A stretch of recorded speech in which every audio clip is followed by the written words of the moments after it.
ये इनकी दोस्तों के अरबों खरबों के इन्होंने कर्जे माफ कर दिए अपने दोस्तों के।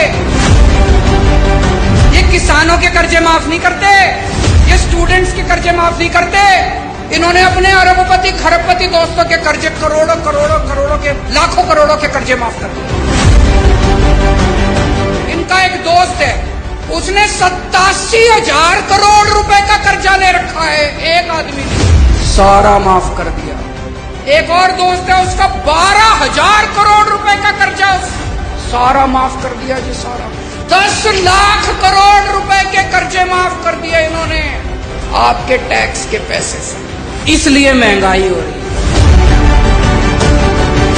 ये जितनी बात कह रहा हूं मैं सच बोल रहा हूं।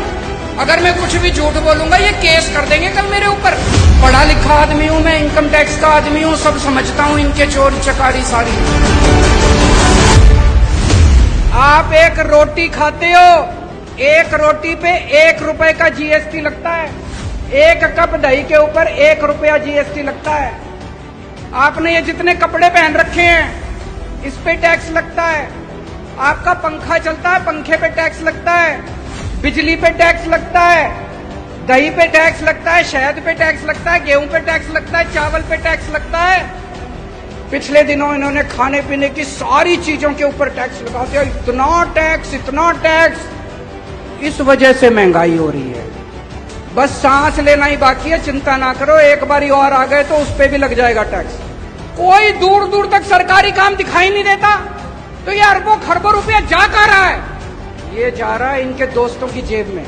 मैं आज लिस्ट लेके आया हूं। ये इनके दोस्तों के अरबों खरबों के इन्होंने कर्जे माफ कर दिए अपने दोस्तों के। इनके कई दोस्त हैं, उन्होंने बैंकों से कर्जे ले रखे हैं। किसी ने 5,000 करोड़, किसी ने 10,000 करोड़। और जब कर्जे वापस करने की बात आई, बैंक आया उनके पास, तो उनकी नीयत खराब हो गई। वो इनके पास गए, बोले जी हमारे कर्जे माफ करा दो। ये किसानों के कर्जे माफ नहीं करते, ये स्टूडेंट्स के कर्जे माफ नहीं करते। इन्होंने अपने अरबपति खरबपति दोस्तों के कर्जे करोड़ों करोड़ों करोड़ों के लाखों करोड़ों के कर्जे माफ कर दिए। ये जितनी बात कह रहा हूं मैं सच बोल रहा हूं। अगर मैं कुछ भी झूठ बोलूंगा ये केस कर देंगे कल मेरे ऊपर। पढ़ा लिखा आदमी हूं मैं, इनकम टैक्स का आदमी हूं, सब समझता हूं इनके चोरी चकारी सारी। अभी इन्होंने दिल्ली में हमारी सरकार गिराने की कोशिश करी, सोचो इनकी हिम्मत। इन्होंने प्लानिंग बनाई, केजरीवाल के 40 एमएलए तोड़ेंगे। इन्होंने कहा 20-20 करोड़ रुपए में एमएलए खरीदेंगे।